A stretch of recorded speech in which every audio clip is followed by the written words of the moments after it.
Muy buenas tardes, ¿cómo están? Un gusto saludarles. Acá estamos otra vez en otro episodio del podcast de Estación O'Higgins, el medio independiente de la región de O'Higgins. Les saludo a Cristian López y hoy día tenemos una excelente invitada con la que vamos a conversar un buen rato de temas diversos. Así que les pido un fuerte aplauso para María Guzmán Rubio, la actual presidenta de la CUT. ¿Cómo está? Muy buenas tardes, ¿cómo está usted? Muy bien, muchas gracias por la invitación. Estoy muy contenta de estar acá. Yo no conocía este programa, pero me parece muy interesante tener un programa independiente aquí en la región. Entonces creo que es fundamental tener esta comunicación con los habitantes de la región y poder estar ellos, transmitirles nuestras inquietudes. Antes de comenzar con las preguntas, yo voy a leer su biografía. ¿Ya? Así que usted, si es que algún duende por ahí nos cambió alguna cosa, usted nos corrige el tiro, ¿no? Porque bueno, nos puede pasar. ¿Ya? Dice que usted nació en Suel. Así es. Mira sí. usted, mi papá es de Caratona. ¿En serio? Bueno, Sí. El 18 de junio de 1961. Así es. Tengo 64. Usted estudió en la escuela 11 de Suel. Así es. Hasta cuarto básico. Y luego estuvo en el colegio Cuisinier. Así es, en Astorga. En Astorga. Mire usted. Hasta octavo básico. Así es. Bueno, disculpa ahí, pero ahí justamente tengo un recuerdo muy como contradictorio. Una época muy bonita de la básica, pero también fue justamente cuando estábamos celebrando el Día del Maestro, ocurre el golpe del 73. Entonces tengo ahí un recuerdo, digamos. El día claro. perfecto, claro. Sí. Sí. Y la enseñanza media la cursó en el Liceo B3. Así es. Hoy, Liceo Victorino Lastarria. Lastarria. ¿Siempre ha vivido en Rancagua? Siempre. Siempre. Su familia, que está formada por su esposo, 4 hijos, 3 hombres y una mujer y 2 nietos. Así es. Sí. ¿Cómo es eso de ser abuela? Es una etapa maravillosa porque al final es una proyección, ¿cierto?, de los hijos con los nietos ahí y que uno va, ¿cierto?, encariñándose de una forma distinta porque ya es solo cariño, no educación. Es distinto. Por supuesto. En 1993 asumió el cargo de tesorera de la Asociación de Oficiales Administrativos de la Dirección de Servicios de Salud. Así es. Fue secretaria y posteriormente presidenta de la misma asociación. Pasé por los 3 cargos. Mire usted. Fui tesorera, después el periodo siguiente fui secretaria y a los subsiguientes y de ahí presidenta, hasta el 2005 que se crea, ¿cierto?, la autoridad sanitaria. Exacto. Aquí tenemos el dato que en el 2005 con la creación de autoridad sanitaria le solicitaron que formara la Asociación de Funcionarios de Ceremi de Salud, Sí, AFUCEREMI, y estuvo ahí hasta el 2023. Claro, como presidenta. Bueno, dentro de ese igual periodo estuve en la presidencia de la Federación, en un periodo como presidenta y varios periodos como secretaria de la Aquí Federación. dice que entre el 2015 y 2017 también fue presidente de la Federación Nacional de Funcionarios de Subsecretaría de Salud Pública. Sí. ¿Ven? Estamos bien dateados, fue FUSAP. Y en mayo de 2021 se realizaron las votaciones universales, se eligieron a 8 dirigentes para liderar la CUT Cachapual del 2021 al 2025 y usted fue elegida como presidenta, cargo que tiene actualmente. Bueno, ahora a finales de este mes, 26, 27, 28 de mayo, vienen las elecciones periodo 2025-2029. Claro. Y es justamente ahí hay una repostulación al cargo con 10 dirigentes que somos en total que nos repostulamos al cargo de este directorio de la CUT para el próximo periodo. Muy bien. Vamos a estar atentos a las noticias para ver cómo va. Comenzamos con la ronda de preguntas. Bueno. Le cuento. Nosotros tuvimos acá en la entrevista anterior a Viviana Wood. Ah, sí, la ubico a Viviana. Sí. La dirigente sindical de la minería. Y le preguntamos por su rol como mujer siendo dirigente. La compatibilidad de los dos roles y las dificultades que estos roles tienen. ¿Qué piensa usted al respecto? Sí, ¿O cómo lo ha vivido usted este proceso? Bueno, ahora en realidad bastante más relajado, ¿no? Cuando uno comienza, yo comencé en el año, como dice ahí, el torpeo, en el 93. En ese periodo éramos muy poquitas mujeres. Entonces el mundo sindical era bastante más masculinizado. Y por lo tanto hacía mucho más dificultoso el poder hacer gestión desde la perspectiva femenina en el mundo sindical. pero actualmente se facilita más porque ya hay muchas más mujeres integradas en el mundo sindical. Y eso mismo ha hecho también que las familias, ¿cierto?, también miren de una mirada distinta a la participación de las mujeres en el mundo sindical. Al principio se sentía un poco dificultoso, pero después ya ha ido, ¿cierto?, pasando el periodo y se han ido como entendiendo de que es un rol distinto que va de la mano con el crecimiento personal, también aportando desde la mirada femenina al mundo sindical, y por lo tanto se hace un poquito más fácil. Perfecto. Usted hacía mención delante en una conversación previa también respecto al tema de los roles de los medios de comunicación. Entonces, me gustaría conocer su opinión respecto a cómo siente usted que los medios hacen cobertura de actividades de la CUT en general, porque siempre se les muestra como medio estereotipado a la CUT en alguna actividad, ¿no es cierto?, o alguna protesta, manifestación, o los dirigentes dijeron, pero como que la dimensión sindical de la CUT en general, como que los medios la tienden a cortar o parcializar de alguna forma determinada. Sabemos que los medios tienen líneas editoriales, por lo tanto hay un toque en esa muestra que se hace a la población. ¿Usted siente que falta mayor justicia en la forma en cómo se muestra la CUT en los medios? Sí, absolutamente.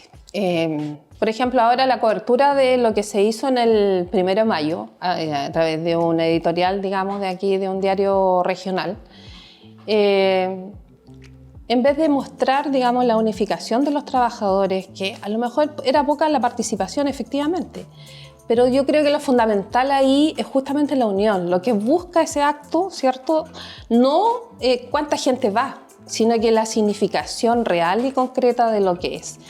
Y no es solamente la CUT se dedica, digamos, a hacer solo el acto o buscar el tema de la protesta, sino que hay un trabajo mucho más profundo, mucho más permanente, y yo creo que eso tampoco está cubierto.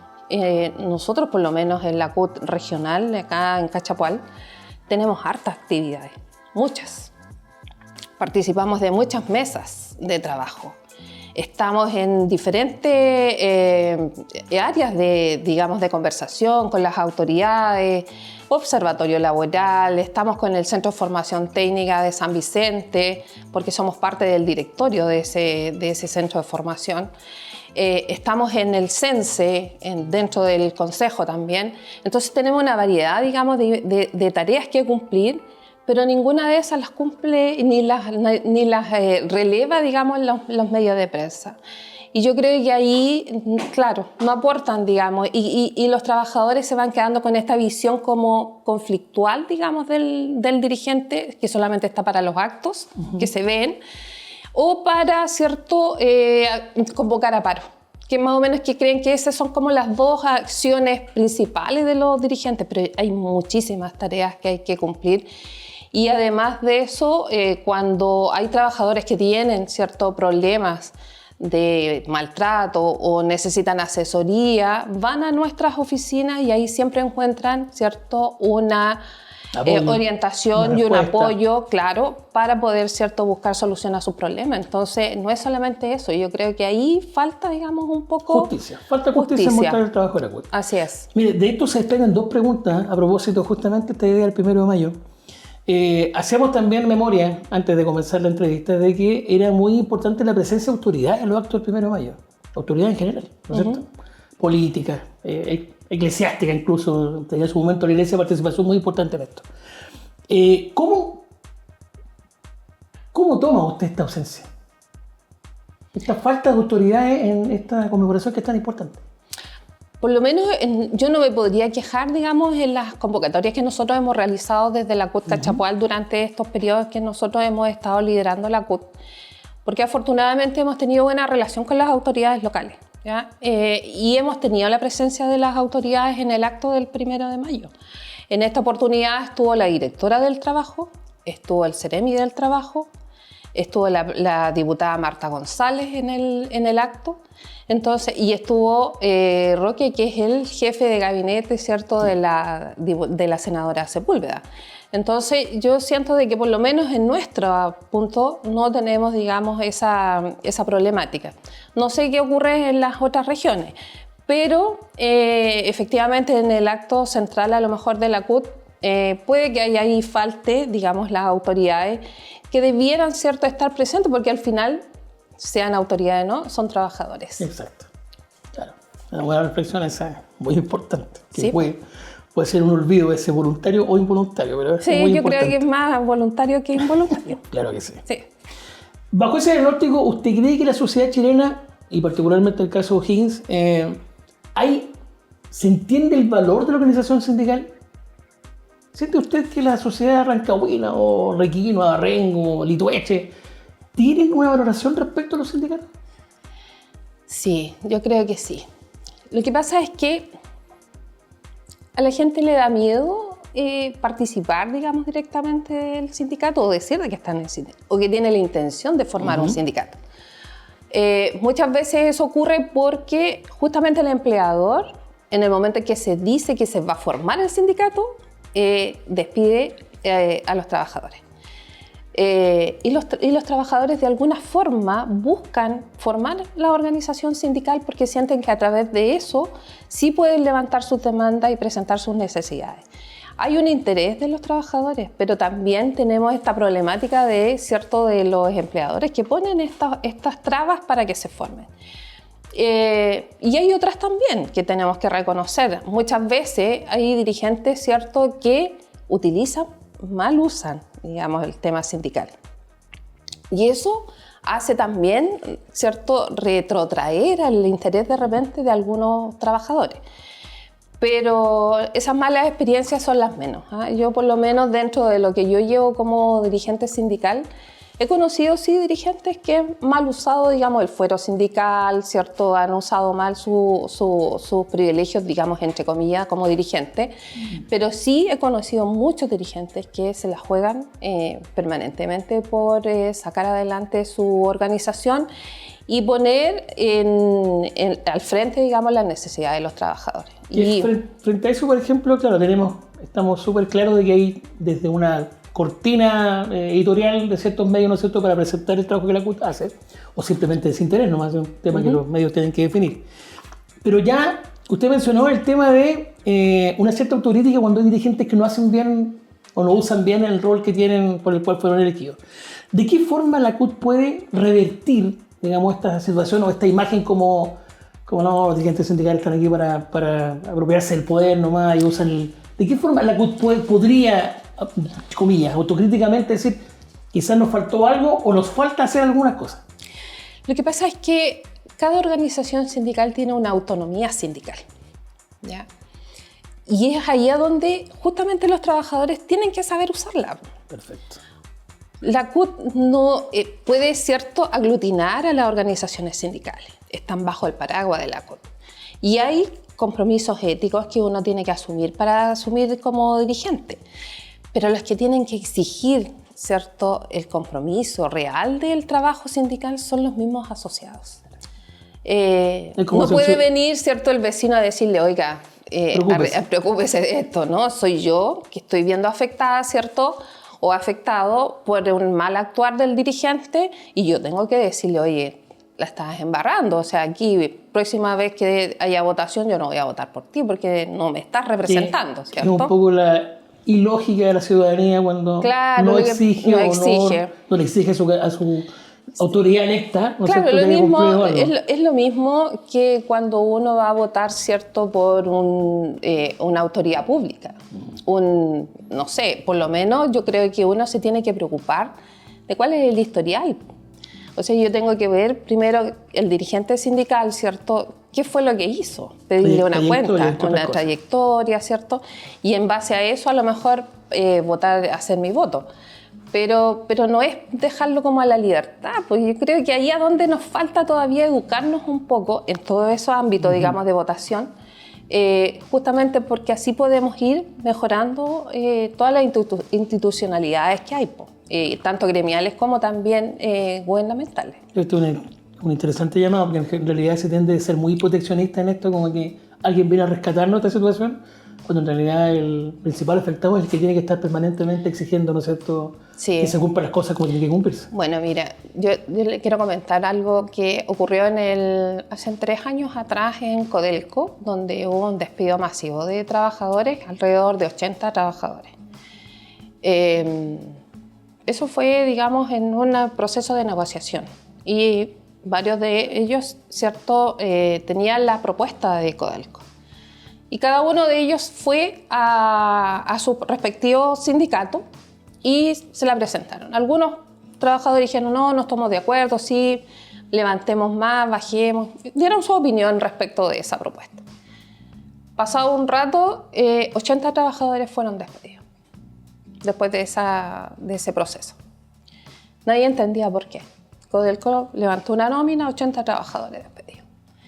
Bueno, y cuando fueron a hablar conmigo los trabajadores, porque en ese momento levantaron 2 voceros, ese grupo de trabajadores, empezamos a revisar. Me acuerdo que para poder entender cuáles eran las causas de esto, hicimos el listado de los trabajadores con nombres, RUT, qué sé yo, edad cronológica, si tenían muchas o pocas licencias. Empezamos a revisar su historial laboral, ¿ya? Si tenían anotaciones, para poder tener un marco, un entendimiento de cuáles eran las causas que habían ocurrido este despido. No revisamos, no encontramos nada. Bueno, pasado ya bastante tiempo, en una de las tantas acciones que se realizaron, porque se fueron a hablar con diferentes autoridades, qué sé yo, y entre eso, en una oportunidad, la senadora Alejandra Sepúlveda, perdón, le dicen un jefe de gabinete que al parecer estaban involucrados algunos dirigentes de Codelco. Entonces todos quedamos así muy impactados cuando nos enteramos de eso, y efectivamente después con el tiempo nos dimos cuenta de que algunos de los dirigentes habían entregado el listado de nombres a los gerentes de Codelco.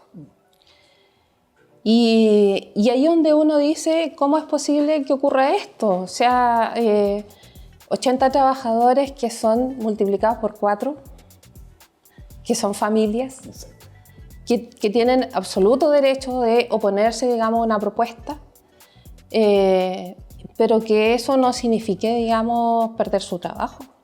Entonces ahí empezamos a ver, y al final estos trabajadores, ¿cierto?, fueron a la OIT internacional, a Ginebra, donde eso significó que la OIT le pidiera al Estado de Chile, ¿cierto?, instalar una mesa de negociación con el Estado de Chile, junto con Codelco, Minería, el Trabajo, y ahí participamos de esa mesa.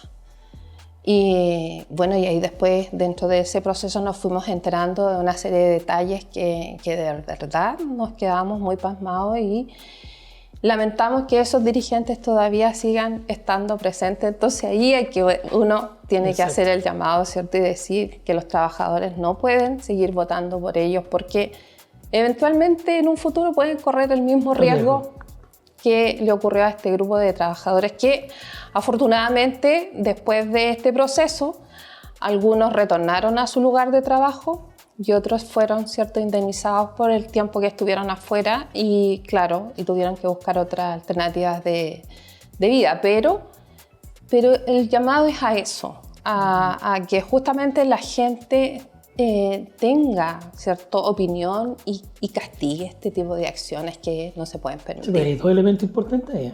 Sí. Que se menciona respecto al trabajador, ¿no es cierto? Y lo otro, Sí. que una empresa del Estado tenga un modo operandi de esa naturaleza. Así es.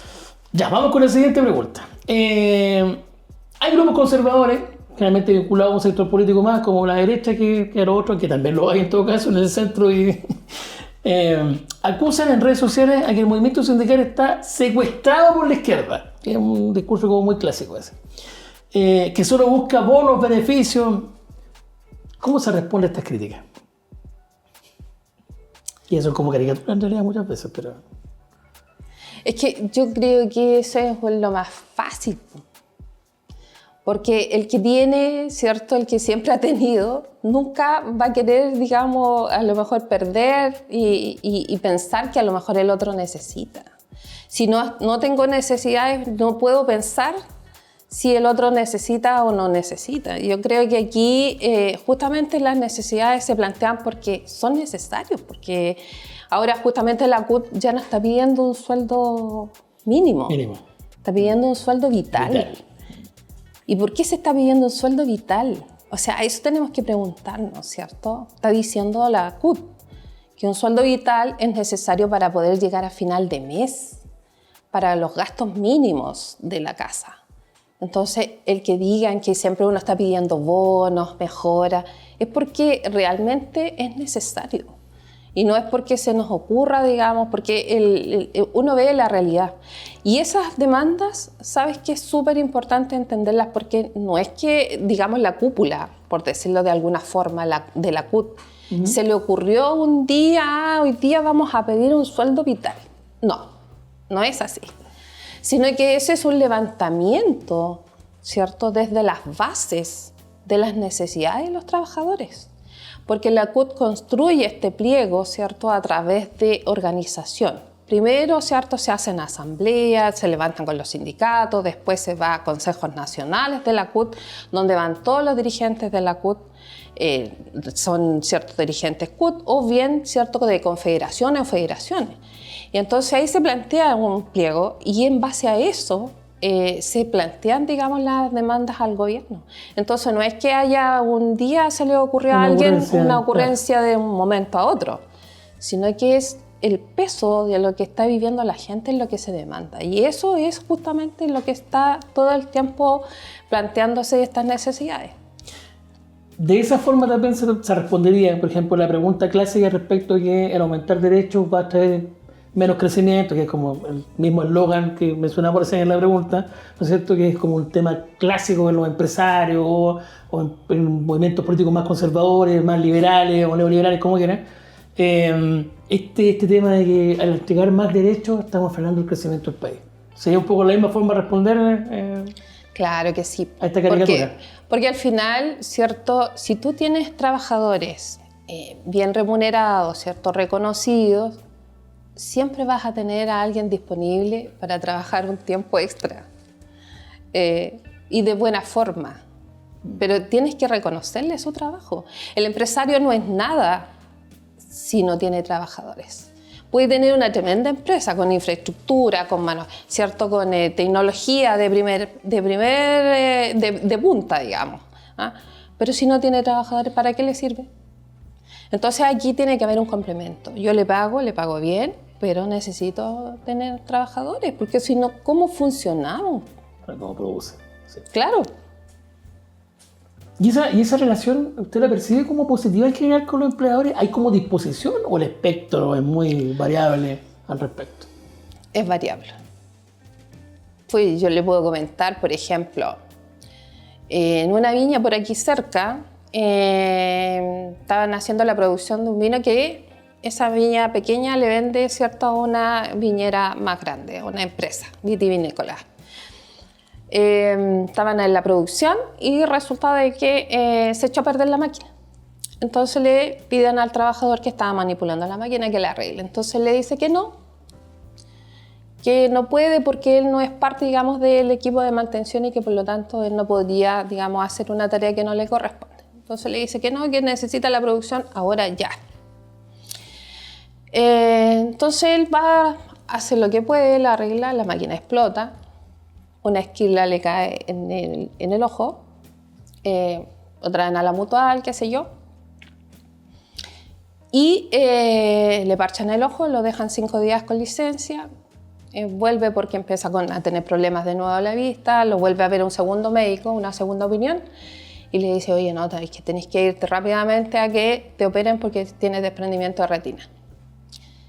Vuelve a la empresa y le dicen, estás desvinculado porque estabas con licencia, porque tenía un contrato a plazo fijo.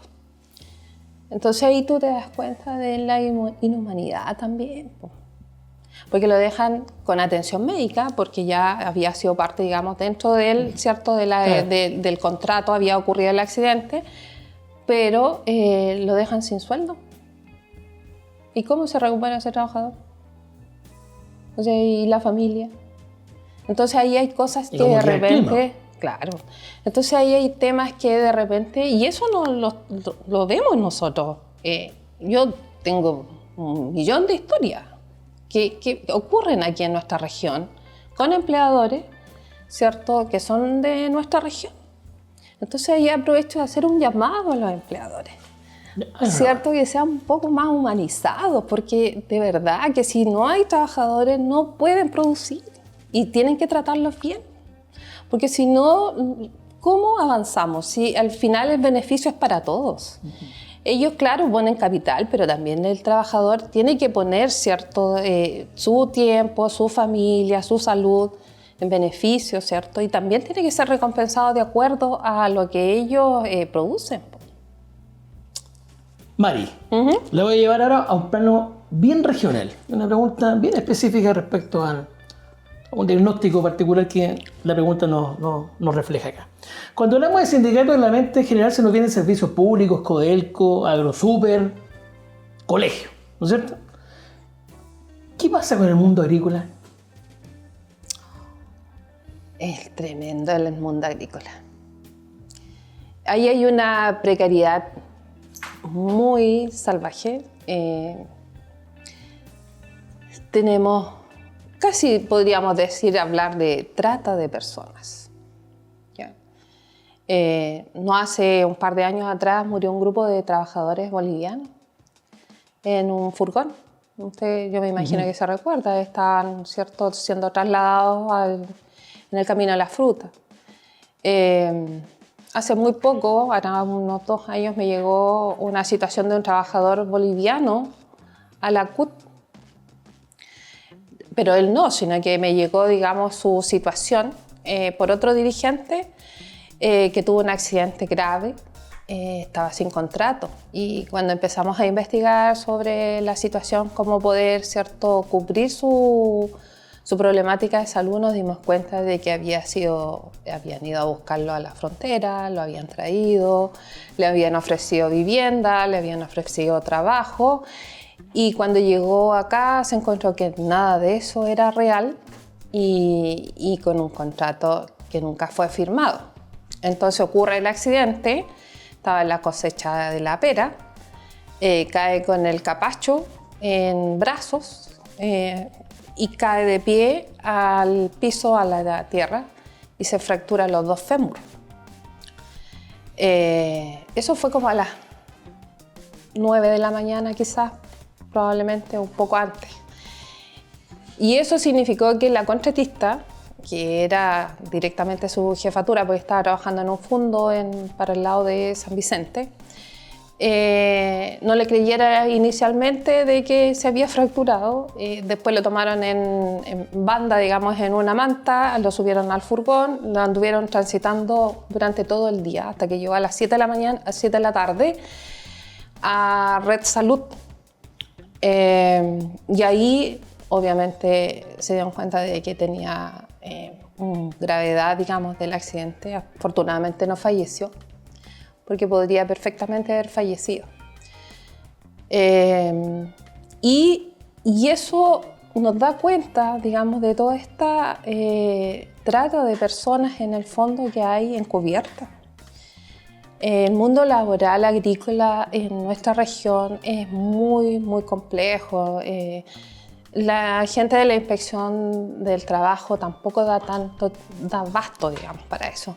En algún minuto nosotros hicimos una fiscalización junto con el director nacional de la Dirección del Trabajo, unos fondos, y nos dimos cuenta, por ejemplo, que los baños estaban cerrados para los trabajadores. Tenían baños, pero estaban cerrados. No le habían entregado implemento de seguridad, ¿cierto? El gorro con para tapar el cuello, no le habían entregado los bloqueadores solares. Le preguntamos a los trabajadores por sus contratos. No, es que hoy día recién acabo de entrar. pero uno sabe de que no es así. Entonces, uno ve el tema de la producción, que es importante, pero las condiciones también laborales en nuestra región son las mínimas en este caso en particular. Claro, son las cosas mínimas que se requieren, ¿cierto?, para poder desarrollar de buena forma el trabajo. Y además el trabajo agrícola que es muy sacrificado porque dependiendo, digamos, del tema de las cosechas, los tiempos, hay gente que entra muy temprano porque la cosecha tiene que ser con la fruta con una cantidad de frío, ¿cierto?, que tiene que ser para que no se eche a perder en el traslado de la cosecha y de la venta después. Entonces, todo eso hace de que sea necesaria una mayor fiscalización, pero también ahí tenemos problemas. Las inspecciones del trabajo en general no dan abasto tampoco, porque es muy poco el personal. El sistema público en general, lo que se refiere al sistema de fiscalización, porque en la Ceremis de Salud también, ¿cierto?, se realiza fiscalización, no dan abasto. Y faltan implementos, ciertos vehículos, recursos para poder hacer de mejor forma el trabajo. Todos los trabajadores que realizan fiscalización hay conciencia, digamos, de eso, de la necesidad de poder realizar de mejor forma y más riguroso la fiscalización. Pero muchas veces el sistema público tampoco cubre esas necesidades, que se refiere, digamos, a temas de viáticos, si son muy largas las distancias, porque ahora están bastante más restringidos los viáticos también. Ya porque el trabajador, como no hay plata para viático, entonces tiene que ir, volver a almorzar y después volver a ir. Entonces ese momento de traslado pierde para poder hacer mayor fiscalización. Y por el otro lado, de repente no están los vehículos disponibles para la cantidad de necesidades de salida. Entonces creo que ahí tenemos un problema que hace que sea bastante más precario y se pierde un poco el control, digamos, en los lugares de trabajo. Y eso hace también que los empresarios se aprovechen de la situación. Por supuesto. Claro. Imaginamos también que está muy influido esto por el tema de la inmigración también. Claro. Que otro tema dando vuelta y muy importante. Sí. Vamos a llevarla ahora a otro plano, Mari. Vamos a hacer un recuerdo, mejor dicho. Los que somos sub 45, sub 50 hacia arriba, tenemos el recuerdo de la CUT de Manuel Bustos. ¿Cierto? Con una presencia importante en los medios, ya lo hablamos del tema, ¿no es cierto? Y en muchas otras cosas más. Pero una pregunta más de fondo. ¿Usted siente que la clase trabajadora se siente representada por la CUT? ¿A cuánta gente cree usted realmente que la CUT representa en estos momentos? Yo creo, o sea, bueno, de hecho ahí hay harta, en este minuto no tengo así como el número exacto, pero sí se ha mantenido el número, no ha bajado mucho la cifra, ya en algún minuto me acordé. Sí, no hay problema. Pero dentro de eso falta mucho más por hacer. Es necesario seguir buscando, ¿cierto?, que la gente tenga mayor compromiso con este trabajo sindical.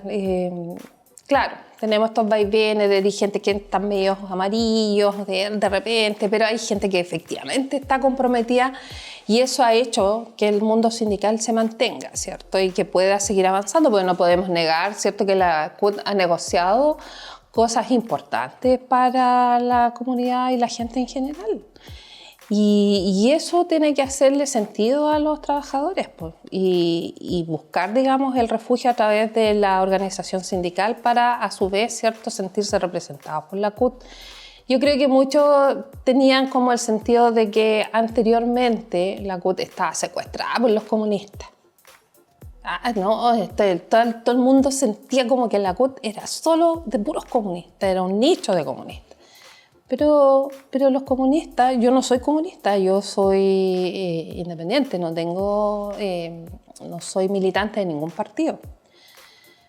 Pero eso no quiere decir que uno no le reconozca, ¿cierto?, a los comunistas los trabajos que han hecho a lo largo de la historia. Porque la organización sindical parte justamente desde, ¿cierto?, de un comunista, Emilio Recabarren, ¿cierto?, que crea, ¿cierto?, el Partido Comunista, y de ahí parte la organización sindical. y es porque representa al mundo, ¿cierto?, de los trabajadores. Entonces yo siento de que no hay que tenerle miedo a eso. Es que nos han ido metiendo este bicho en contra del comunismo, ¿ah? Pero hay que, si yo no a lo mejor tengo temor, tengo que empezar a leer para derribar estos temores que hay, porque nunca hemos tenido un presidente comunista, jamás. Salvador Allende era socialista, ¿cierto? Pero todo el mundo lo asocia al comunismo. Yo no entiendo por qué, y eso ya demuestra un cierto grado de conocimiento la gente que plantea, digamos, estos temas. Pero claramente, si no existieran, digamos, esta organización, la CUT, no sé, hace el equilibrio entre lo que es el gobierno, ¿cierto?, y las necesidades de los trabajadores. Mencionó el gobierno recién. Pregunta bien al hueso. ¿Cómo evalúa usted lo realizado por el gobierno de Boric respecto a derechos de trabajadores? Vamos a hacer algunos ejemplos rápidos. Usted me dice: sueldo mínimo, ahora traspasado, ¿no es cierto?, sueldo vital, las 40 horas, reforma previsional y la ley Carín. ¿Cómo evalúa usted al gobierno de Boric en esto? Yo ahí soy más o menos crítica igual, a mí me parece de que efectivamente el programa inicial que tenía el candidato Boric no ha sido el mismo que estamos terminando el gobierno. Ya se ha ido acomodando también, digamos, a lo que ha ido dando el Parlamento y a lo que ha podido conseguir. Pero yo creo que ahí le faltó un poquito más de decisión en algunos temas. En el sistema previsional, yo ahí echo de menos, o sea, se pudo hacer lo que el Parlamento permitió y también lo que permitieron las AFP, ¿ya? Y justamente es una de las críticas que yo hacía en mi discurso el 1 de mayo, porque siento de que ahí se podría a lo mejor conseguir un poquito más. Claro, es el inicio de un cambio, ¿ya? Que podría haber sido mucho mejor, pero bueno. Las 40 horas con cierta flexibilidad. Por ejemplo, había un compromiso de mandar un proyecto de ley para implementarla en el sector público. Hasta ahora todavía no sale, ¿ya? Y por lo tanto, ahí ha habido algunos dejos que a uno le dejan un poco de amargor en el término del gobierno, que han habido compromisos que no se han cumplido quizás al 100% que uno estaba esperando. Las 40 horas sabemos que es un poco complejo implementarlas en el sistema público, pero había que buscar una fórmula para eso, porque los trabajadores también están esperando, digamos, que eso en algún minuto ocurra. Porque no podemos tener trabajadores con mayor o menos beneficio. Exacto. Entonces, diferenciar los trabajadores no es bueno. La semana, en el capítulo anterior, Viviana Abud hacía una reflexión respecto a la implementación de la ley Carín. ¿Cuál es su percepción de ella? ¿Siente que las denuncias están dentro de lo que la ley esperaba? ¿Se han cometido errores? ¿Hay un abuso en las denuncias? ¿Cómo lo ve usted? Lo que pasa es que generalmente en los gobiernos, estoy hablando, no en particular esto, sino que en los gobiernos se implementan normas, leyes, pero no vienen con recursos, no vienen con apoyo para desarrollar esas normas. No hay, por ejemplo, mayor cantidad de gente en las direcciones del trabajo, en el mismo grupo de trabajadores, que si eran 20 que tenían que ver las tareas diarias que tenían que realizar, más ahora la carga, ¿cierto?, que ha significado esta gran cantidad de denuncias por la ley Carín. Entonces no dan abasto tampoco los trabajadores. Y por lo tanto yo creo que ahí son las fallas de la implementación de normas. Yo creo que se pueden implementar normas que buscan, ¿cierto?, mejorar los ambientes laborales en todos los lugares de trabajo, frenar estos maltratos, digamos, a los trabajadores, pero también tiene que haber implementación de recursos, preparar a la gente para eso, ¿cierto?, educarlos en perspectiva de género, porque es muy distinto, por ejemplo, investigar la pérdida, por ejemplo, de un notebook por poner un ejemplo, ya se investiga, pero si hay una denuncia de un acoso laboral, sexual, tiene que ir con una perspectiva distinta de mirada del investigador. Y eso no lo puede hacer cualquiera, eso tiene que, cierto, estar preparado para eso, porque tiene que tener una mirada diferente en el momento de la investigación. Y eso no lo ha hecho el gobierno, o sea, el Estado. Y no solamente en esto, sino que en otras normas que se han ido implementando y que se van, cierto, colocando en el camino y se van ahí en el quehacer, mejorando o echando a perder la normativa. Pero efectivamente yo creo que nos falta tiempo para haber complementado mejor. Según lo que hemos conversado en otros programas de nuestro canal, hay denuncias de abuso y maltrato laboral en municipios. Ya la introducción es lo suficientemente dura como para la pregunta que viene ahora, así que... ¿Cómo describiría usted la situación en la municipalidad de nuestra región? Y si tiene usted conocimiento de algunas denuncias de trabajadores por abuso o maltrato por parte de autoridades en la región de O'Higgins. Bueno, en general nosotros sabemos y conocemos, digamos, de situaciones de trabajadores de los municipios con este tema de los cambios de autoridad. Ahí se produce, cierto, una situación de vulnerabilidad en el tema de los contratos, ¿ya? Porque resulta de que, claro, hay continuidad en algunos casos, pero hay en otros que por temas, digamos, de antagonismos políticos, qué sé yo, salen, cierto, una cantidad de funcionarios importantes. No olvidemos que cuando ocurre lo de Emerson, el cambio, ahí hubo una lista de trabajadores que tuvieron que revisar, ¿cierto?, los dirigentes más algunas autoridades porque había un listado importante de trabajadores que estaban ahí siendo mencionados para que salieran del municipio. Bueno, y aquí cerquita, aquí en la misma municipalidad de Requena, nosotros hace muy poco nos enteramos de unas denuncias de unos trabajadores que justamente denuncian a una autoridad respecto de maltrato. Y eso está en proceso, por lo menos no puedo entrar mucho en el detalle, pero sí efectivamente hay como alrededor de 6 u 8 funcionarios que denunciaron maltrato de parte de una autoridad importante dentro del municipio. Entonces, no es menor, digamos, la problemática del maltrato en general dentro del sistema público y de las municipalidades. Y si lo llevamos a un plano de otras instituciones públicas, salud, educación u otras más que puedan haber, ¿hay denuncias relevantes respecto a autoridades por abuso o maltrato? Bueno, te puedo ejemplificar, por ejemplo, la situación vivida con respecto a la autoridad de salud con los funcionarios, en el sentido de que efectivamente no hace mucho tuvimos una protesta ahí frente a Compin, donde esperábamos, cierto, que se presentara la autoridad para poder dar respuesta a quienes estaban protestando respecto de una acción que le corresponde por derecho, digamos, a Compin, que era un pronunciamiento de salud no recuperable de una usuaria. Y al final llegamos los dirigentes y resulta de que nunca llegó la autoridad para enfrentar esa situación. Entonces el respaldo de la autoridad frente a este tipo de acciones no ocurre. Y no es la primera vez. Hemos tenido varias situaciones de esas donde justamente la autoridad se espera que se resuelva, que se haga presente frente a las situaciones y no es así.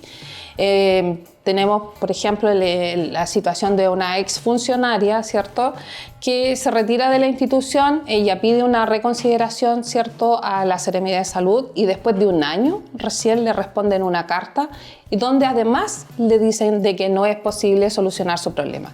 Entonces, esa cercanía, esas necesidades que tienen los funcionarios concretas respecto de una resolución de la autoridad, no está. Y lamentablemente uno termina decepcionado, digamos, de la gestión y de la autoridad en general. Y solo si es que el dato estadístico está, o por lo menos una visión, ¿hay diferencia en denuncias en trabajadores que estén a contrata de los que son de planta? ¿Hay más temor o menos temor en uno u otro? Bueno, de hecho, la mayor cantidad de trabajadores, ¿cierto? No olvidemos que el sistema público ha ido perdiendo funcionarios de planta, ¿eh? Lamentablemente, muchos funcionarios que son de planta son reemplazados por trabajadores que son a contrata, ¿ya? Y eso significa un contrato, ¿cierto?, a plazo. porque comienza el 1 de enero y termina el 31 de diciembre. Y por lo tanto son renovables fácilmente, digamos, los contratos. Aunque, cierto, hay un dictamen de la Contraloría que habla sobre la confianza legítima, pero para eso hay que cumplir ciertos requisitos que tienen que establecerse y si no, cierto, pueden ser desvinculados antes de plazo. Y ahí tenemos, cierto, un problema que es importante y que da, cierto, también un problema al sistema público, porque eso va en contra de lo que se espera que funcione de manera más rigurosa el sistema público. Han existido en todos los momentos de la historia de este país organizaciones de la sociedad civil que han enarbolado los temas de los trabajadores, como la Iglesia, en su momento lo hizo también muy importante. ¿Cómo es esta relación de la Iglesia con el mundo de los trabajadores ahora? ¿Hay alguna relación en estos momentos? ¿Existe como una perspectiva común, un diálogo? No la veo tanto. ¿Fue algo que se diluyó en el tiempo por naturaleza o hubo algunos factores que usted cree que influyeron en eso? Yo creo que se ha ido como diluyendo así como una cuestión natural, siento yo. Porque antes estaba la pastoral, que estaba, cierto, ahí en la San Francisco, que está a cargo del padre Morín, pero estoy hablando hace mucho tiempo atrás. Y que fue... Arul ahí está. Claro, ¿cómo? Arul se llama el padre que está ahora. Claro, entonces desde ahí como que se fue él y como que se perdió la relación de los que teníamos los dirigentes con, cierto, vinculados con la Iglesia. Pero yo creo que está siempre la disposición a retomar, porque igual la voz de los trabajadores también está puesta ahí en las necesidades de la Iglesia, y yo creo que es un caso de conversarlo. Y en estos... Vamos con una... Nos faltan 2 preguntas nomás. Así que estamos bien. En estos momentos, ¿cuáles son las principales batallas, luchas, compromisos, necesidades de la CUT que hay como prioridad en la región de O'Higgins? En la región de O'Higgins. Yo creo que autoridades más comprometidas con la región. Autoridades más comprometidas con la región para abordar justamente los temas que son necesarios desde el punto de vista laboral. Sí. Sí, porque el tema agrícola es como... Sí. Yo siento de que nosotros trabajamos directamente con el Observatorio Laboral, ¿ya? Que es de la Universidad O'Higgins. Y tenemos estadísticas que ellos trabajan muy bien, bueno, y además que están las otras estadísticas que son del gobierno, a través del INE y de todas estas otras. Y nuestra región está cayendo casi, digamos, de la escala, ¿ya? Entonces, ahí uno ve, ¿cierto?, de que hay en algún minuto, nosotros como CUT, cuando partimos como CUT en el 2021, una de mis primeras acciones, digamos, con este nuevo directorio de CUT, fue solicitar reuniones con las diferentes autoridades. Hicimos una ronda, ¿ya? Por las diferentes autoridades. Seremi del Trabajo, Seremi de Gobierno, Seremi, cierto, Gobernador, y las diferentes instancias. Para decirles que estábamos llegando, digamos, a la CUT, porque la CUT había estado, cierto, durante un periodo largo sin dirigentes CUT, alrededor de 6-7 años estuvo sin dirigentes CUT antes de que nosotros llegáramos. Y por lo tanto teníamos que dar inicio y marcar presencia, ¿cierto?, en este mundo nuevo que era insertarnos dentro de la región. Y una de las primeras reuniones, antes de partir con esta ronda de las autoridades regionales, nos reunimos con el Observatorio Laboral. Entonces teníamos un diagnóstico concreto de cómo estaba nuestra región. Y a pesar de tener una minería importante, estamos desde el último al tercero. Y la séptima región está mejor que nosotros, siendo que no tiene minería. ¿Sí? Entonces eso nos tiene que hacer pensar. No quiero decir de que ellos no sean importantes, pero nosotros tenemos una producción bien importante que es esto, que debiéramos a lo mejor tener un lugar mucho más arriba en el tema de sueldos, de trato, de organización, de desarrollo regional, pero nos dimos cuenta de que no es así. Entonces, ya teniendo este diagnóstico, ya teníamos una opinión respecto de qué es lo que estaba pasando en nuestra región, y con base a eso partimos con esta ronda con las autoridades y le fuimos planteando nuestras inquietudes. Y nos fuimos dando cuenta de que lamentablemente como que siento de que no hay un trabajo pensado como en un futuro proyectado, ¿ya? Sino que más a corto plazo. O sea, yo voy hasta 4 años y 4 años más o menos me proyecto. Pero no hay como una cosa de pensar en el desarrollo regional a largo plazo. Y yo siento de que ahí las autoridades en general tienen que ir pensando un poquito más allá, en un proyecto regional, ¿cierto? Que pueda permitir no solamente ya me desarrollo 4 años, pero que sea a largo plazo, y siento de que hay falta. Es un elemento institucional importante. Falta. Cortoplacista en muchas cosas todavía. Sí. Oye, respecto a eso, usted una respuesta súper importante, el pensar en autoridades más comprometidas. Pero siempre nos ponen como ejemplo los sindicatos europeos, son bien rudos en muchas cosas, incluso ellos señalan con nombre y apellido a quién consideran que simplemente ha debilitado a los trabajadores por lo que sea. ¿Eso les falta un poco a la autoridad, no? ¿O usted cree que hay personas que podemos identificar que no han trabajado por los trabajadores? Acá en la región, sí, en la región, a nivel de legislación. ¿Usted siente que hay personas particularmente que han detenido el avance de los procesos laborales para el derecho de los trabajadores? Está más que claro decirlo, pues estaba la bancada a la derecha, pues si ahí han habido, digamos, muchos proyectos que han sido beneficiosos para los trabajadores y han puesto ciertas trabas para poder llegar a mejor puerto. Pero después van a vender la pomada, pues entonces dicen, no, si nosotros hicimos esto y toda la cuestión, y la gente lamentablemente a algunos les creen. ¿Y solamente a la derecha? ¿O a alguno de...? No, es igual hay del otro lado, que de repente por conveniencias políticas, votos y qué sé yo, también de repente van variando su votación. Si uno lo puede mirar ahí en el Congreso nomás, pues. Si uno sabe de que aquí hay cosas que efectivamente muchas veces no se está pensando más que nada en la población, sino que en cómo también me beneficio, digamos, políticamente y cuál es mi avance en eso. Sí, yo creo que no hay que ser muy ingenuo para verlo, porque si no tendríamos mejores desarrollos. Sí. Bueno, ahí está la frase que dice, nadie pone atención a las cosas que no le interesan. Claro. Pero es distinto ser de otra forma, por cierto. Vamos a la sección que se llama Por mis gustos me conoceréis. ¿Ya? Este es parte del comité creativo de este espacio que ha hecho unas preguntas. Voy a tomar agua primero, ¿ah? Sí, tome agua porque las preguntas son complejas y puede pasar cualquier cosa, así que... ¿En serio? Cualquier cosa le echamos la culpa a la producción del espacio nueva. Yo soy un mero intérprete de estas preguntas. Ya, vamos a partir con el primero. Bueno.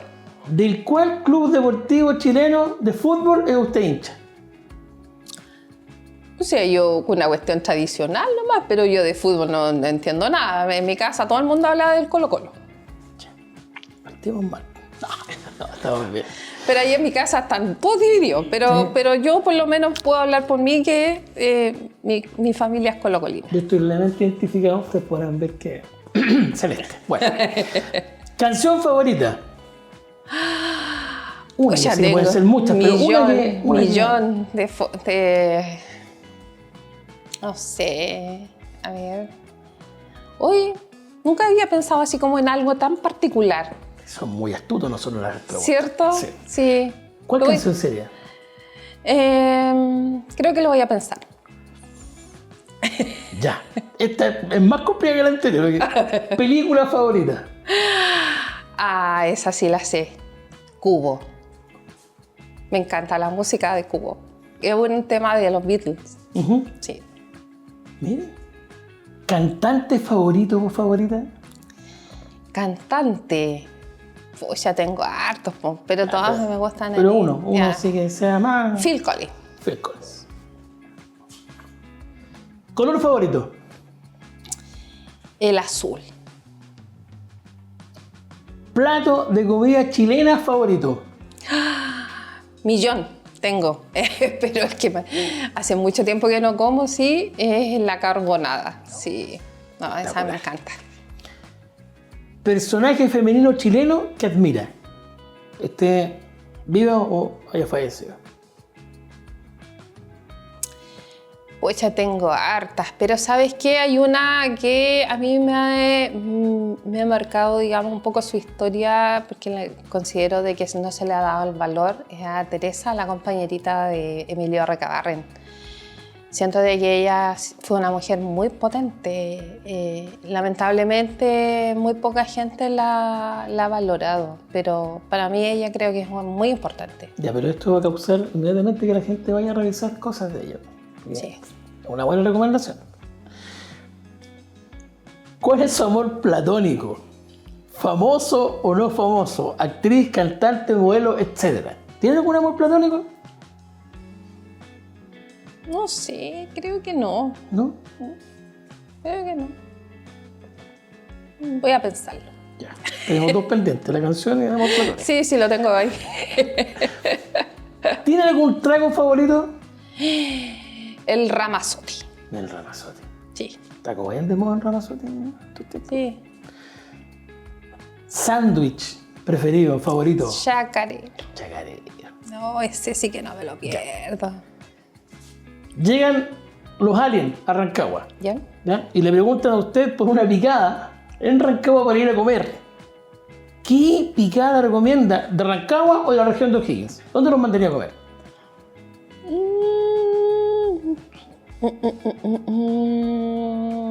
Ahí al Mar Genaro. Ahí que pillo. ¿Dónde está? Está en Bueras, al frente de la Plaza de los Enamorados, que le dicen. Ah, sí. Tengo pendiente la visita. En un restaurante del segundo piso, ahí los platos son maravillosos. Sí. Ya, no sé si se acuerda, porque mi mamá fue. ¿Ah, sí? Ya me ubiqué ya. Ya. Nos vamos a tomar la recomendación. Sí. Bien, pues Mari, le dejamos las cámaras para algún mensaje que quiera dejar a la audiencia hoy día, después de esta conversación tan entretenida que hemos tenido. Sí, bueno, agradecer nuevamente la invitación y hacer un llamado, ¿cierto?, como lo hacía adelante a los empresarios y a los en general de nuestra región, a mejorar el trato con los trabajadores, a mejorar, digamos, los contratos, las formas, porque sin los trabajadores tampoco ellos podrían surgir. Eso. Muchas gracias. Le damos un aplauso a nuestra invitada hoy día, ¿no es cierto? Y queridos amigos y amigas, los dejamos invitados para que estén permanentes viendo la programación de Estación O'Higgins, pues se sabe, el único canal independiente de la región, y los dejamos invitados para un siguiente episodio de El Podcast.